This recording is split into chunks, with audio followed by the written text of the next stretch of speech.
Tom Halloway had always been the kind of guy who thrived on adrenaline, someone who seemed drawn to the thrill of exploring places that others deemed forbidden or dangerous. The abandoned fairground had called to him for years, its rusted gates and decaying attractions promising an adventure laced with whispers of urban legends and mysteries. It was late October when Tom finally decided it was time to explore the fairground, convincing his best friend Steve Marlowe and his girlfriend Cindy Davis to come along for the ride. The fairground had been abandoned since the late 90s after a series of bizarre accidents that forced it to close its gates forever. Rumors said that a clown named Mr. Giggles still roamed the premises, a relic of the fair's twisted past, and Tom found that detail simply too tantalizing to ignore. Cindy, on the other hand, had never liked these expeditions.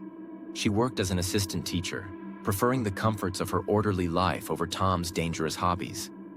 But she loved Tom and had reluctantly agreed to come along, if only to make sure he didn't get himself killed.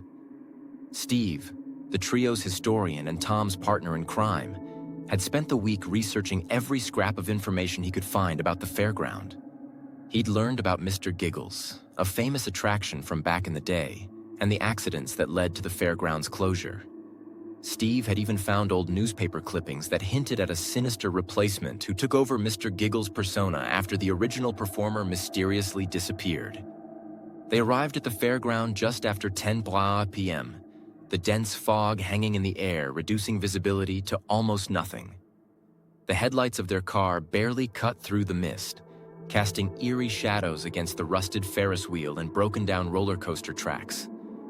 Tom led the way, his camera swinging from his neck, its lens capturing flashes of the ruined attractions as they pushed through the tall grass that had grown wild over the cracked pavement. The fairground was immense, with attractions spread across acres, now just ghostly silhouettes under the shroud of fog.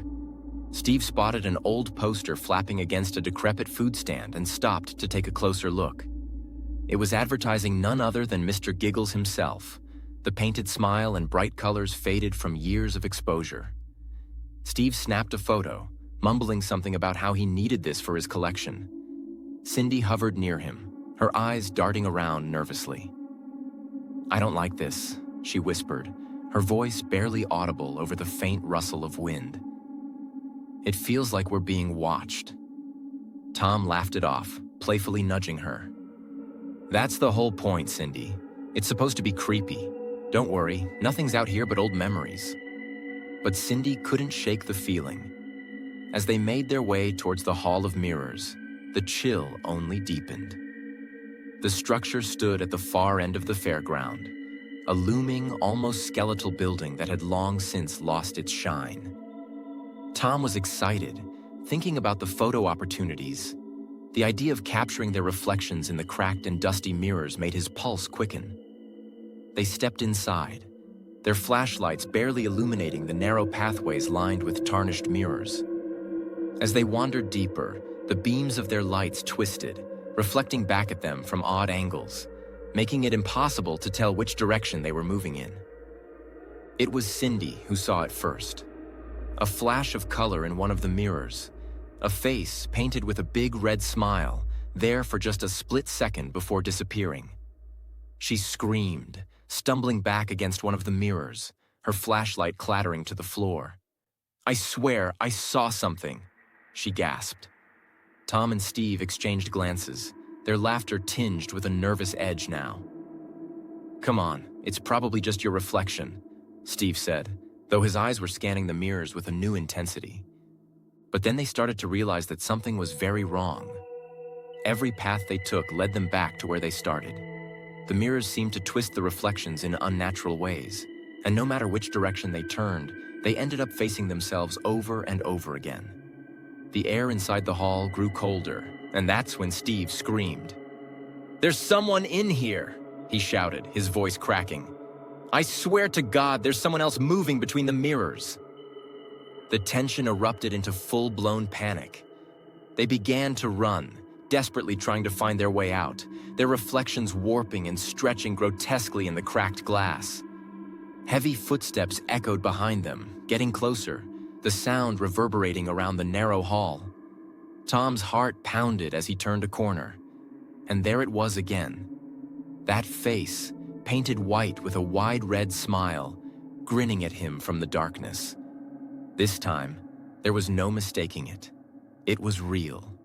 They burst out of the hall of mirrors, stumbling into the open air, gulping it down in gasps as they tried to regain their bearings. The fog was thicker now, the fairground an unending maze of shadows and eerie silhouettes. They sprinted toward the car, their feet pounding against the gravel. But just as they reached it, a figure stepped out of the shadows. It was the clown, Mr. Giggles, or whatever was pretending to be him. He wore a dusty old costume, the colors muted and dirty, a rusted crowbar dangling from one hand. His head tilted to the side as if studying them, and then he started walking towards them, each step slow, deliberate. Tom shoved Cindy into the back seat, Steve scrambling into the driver's side, his hands shaking as he fumbled for the keys. Come on, Tom muttered, glancing at the clown who was now just a few feet away. Mr. Giggles leaned against the passenger window, his vacant eyes locking onto Tom's. There was something wrong with those eyes. They weren't human. They were hollow, like black pits that seemed to pull Tom in. It's him, Steve whispered, finally getting the key into the ignition. The replacement, the one who stayed behind when the fairground shut down. The engine roared to life, and Steve slammed his foot on the gas. The car lurched forward, gravel spraying behind them. The clown's face twisted into a grin as they sped away, his red smile the last thing Tom saw in the rearview mirror before the fairground disappeared into the mist. The days that followed were filled with a kind of restless dread. Tom, Cindy, and Steve couldn't shake what had happened, the sense that they had narrowly escaped something far worse than just a creepy old fairground. Steve dug deeper into the history, finding records of the original Mr. Giggles and his disappearance, how his replacement had been an employee who went mad, the same man who was rumored to have stayed behind when the fairground closed.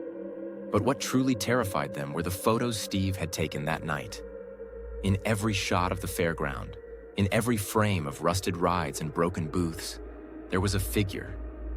Sometimes just a blur in the background, sometimes clear as day.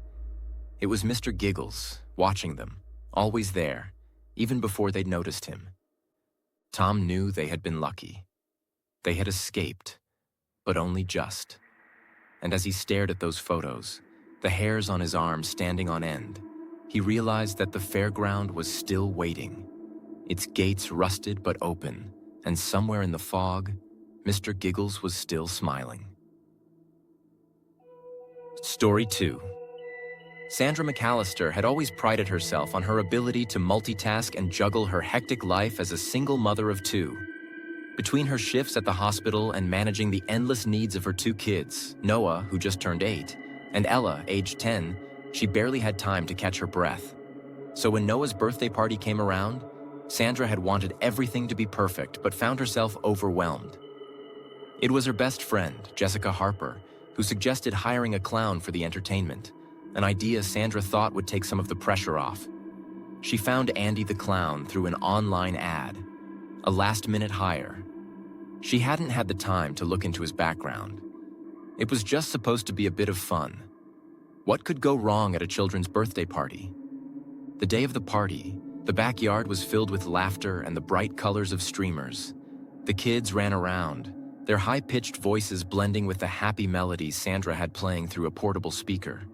The cake was shaped like a pirate ship, exactly what Noah had asked for, and all seemed to be going smoothly.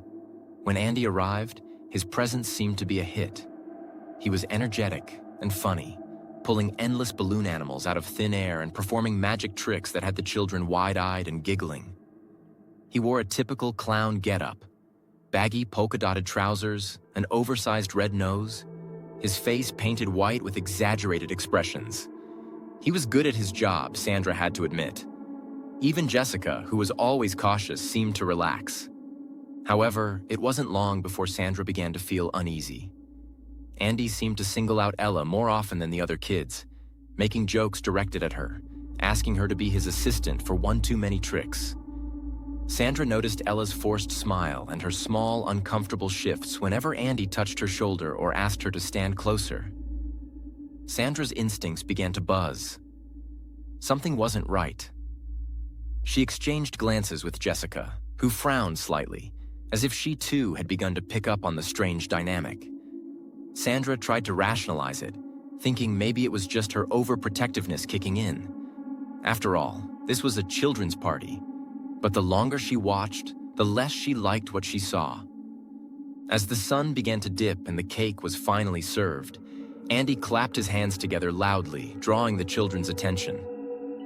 "All right, boys and girls," he announced, his smile widening under the face paint. "I have a special trick for a very special girl." He looked straight at Ella, who looked startled, her fork frozen halfway to her mouth. Sandra felt her stomach drop. Andy gestured for Ella to follow him, telling her there was a magical surprise waiting for her in the backyard shed. Ella glanced over at her mother, her eyes wide and uncertain. Sandra's heart was pounding now, her motherly instincts kicking into overdrive. She immediately stood up, excusing herself quickly from the other parents. As she stepped into the backyard, she saw Andy standing beside the old wooden shed at the far end of the yard, trying to coax Ella inside. "Come on, there's a treasure inside just for you," he said, his voice dripping with an unsettling sweetness. Ella hesitated, looking back over her shoulder. Sandra didn't think. She shouted, her voice sharp and commanding, cutting through the laughter and noise of the party. Andy flinched, the cheerful mask slipping from his face as he turned to look at Sandra. His eyes, those eyes, seemed to darken, and for a moment, there was something malicious behind them, something predatory. He straightened up slowly, the grin fading as he stared at Sandra. He didn't say a word. He just turned and walked away, his oversized shoes crunching across the grass as he left the yard, disappearing around the corner of the house. Sandra ran to Ella, pulling her daughter into her arms, her heart thundering against her ribs. The police arrived not long after, but there wasn't much they could do. Andy hadn't committed a crime, they said, though Sandra could hear the doubt in the officer's voice as he spoke. They took her statement and promised to look into it, but Sandra knew they wouldn't find much. The rest of the party ended quickly, the other parents making excuses to leave early, their faces a mix of concern and discomfort. That night, after the kids had finally fallen asleep, Sandra sat in the kitchen with Jessica, a glass of wine in her trembling hand. She was trying to make sense of what had happened, to push away the dark thoughts that kept creeping in. That's when she heard it, the soft rustle of paper sliding against the floor. A note had been slipped under the back door. Sandra's hands shook as she picked it up, her eyes scanning the hastily scrawled message. She would have loved the treasure. Her breath caught in her throat, and she dropped the note as if it had burned her. Jessica rushed over, reading the words before looking up at Sandra, her face pale. "We need to find out who this guy is," Jessica said, her voice firm despite the fear in her eyes. Over the next few days, Sandra and Jessica dug into everything they could find about Andy the Clown. It wasn't easy. He hadn't left much of a digital footprint. But slowly, piece by piece, they uncovered his past. His real name wasn't Andy. In fact, he had changed his name multiple times over the years, each time after an incident or a complaint involving inappropriate behavior around children. Sandra's stomach turned as she read through the articles, her heart breaking at the thought of how close she had come to something truly terrible. Even more chilling was what Jessica found next, a connection to a circus that had shut down years ago. A circus infamous for its dark history. Several children had gone missing from their shows, and every time, Andy had been one of the clowns performing. The pieces clicked together in Sandra's mind, and she felt a cold dread settle in her bones. This wasn't just a creepy man at a birthday party. This was something far more sinister. She couldn't shake the feeling that Andy was still out there, watching, waiting. The thought of those dark, hollow eyes made her skin crawl. She knew she couldn't stay. Not in that house. not where he knew how to find them. Within a week, Sandra had packed up her children and moved, leaving behind the house that no longer felt like home. But even in their new place, miles away, Sandra couldn't escape the feeling that Andy was still looking for his special treasure. And she knew she would never stop looking over her shoulder, never stop fearing the day he might come back. Story 3. The annual high school carnival was a tradition the whole town looked forward to. Booths were set up, string lights hung between poles, and the aroma of freshly popped popcorn and cotton candy filled the crisp October air. It was Marie Blake's final year, and as the head of the student council, she had put everything she had into making sure the carnival was a success. Her younger brother, Jason Ryder, was volunteering at the event, and she couldn't have been prouder. They were a team, just as they had always been. They'd hired Rick the Clown through a recommendation from a neighboring school that had worked with him previously. The other organizers assured Marie that everything would be fine, but when Rick showed up in his oversized van, there was something about him that made Marie uneasy. He was fully dressed in a traditional clown getup, bright red wig, white face paint with a perpetual smile, and big round shoes. But his demeanor didn't match his cheerful attire. He was quiet, too quiet, with eyes that seemed vacant, almost grim beneath the painted smile. Marie tried to shake it off. There was still too much to do for her to dwell on a creepy vibe. The carnival began without a hitch, and Rick's act seemed to be entertaining the younger kids. He twisted balloons into animals, juggled and performed simple tricks, never breaking that eerie painted smile. The sun began to dip below the horizon, casting long shadows across the fairgrounds, and Marie felt a wave of relief as the evening started to wind down. She checked her clipboard and began to go through her list, making sure each booth was closing up properly. And that's when she realized Jason hadn't checked in for a while. Her initial thought was that he was just caught up with some friends or helping at one of the booths, but something gnawed at her. She asked around, moving from booth to booth, but no one had seen him for a while. Her chest tightened as she called his cell phone, only to hear it ring somewhere close by. She followed the sound, her pulse quickening, until she found his phone on the ground near the dunk tank booth. The screen was cracked, the case slightly scuffed. Panic began to settle in her stomach. She thought back to earlier, to Rick's interactions with Jason, how he had pulled Jason aside, grinning and offering to teach him some tricks. Marie sprinted towards the parking lot, the fairgrounds spinning around her in a blur. She reached the spot where Rick had parked his van, but it was empty. The van, with its faded paint and bumper stickers, was gone. Her heart dropped into her stomach. She knew, with every instinct she had, that something was terribly wrong. She ran to the faculty booth and alerted Mr. Thompson, one of the teachers supervising the event. Within minutes, the authorities were called, and the carnival, once filled with laughter, descended into chaos. Parents called out for their children, teachers and volunteers formed search groups, and Marie found herself frozen, terrified of what might come next. The next morning, as dawn painted the sky in shades of pink and orange, a local woman came forward. She told police she had seen something strange the previous night. A clown leading a young boy into the woods that bordered the far end of the carnival grounds. Marie, running on almost no sleep, immediately volunteered to join the search party. She, Jessica, and a few of the other volunteers set out, the woods cold and damp, the smell of pine needles thick in the air. Marie's heart pounded with each step, her flashlight beam cutting through the early morning mist. Every snap of a twig or rustle of a branch made her flinch, her mind racing with the worst possibilities.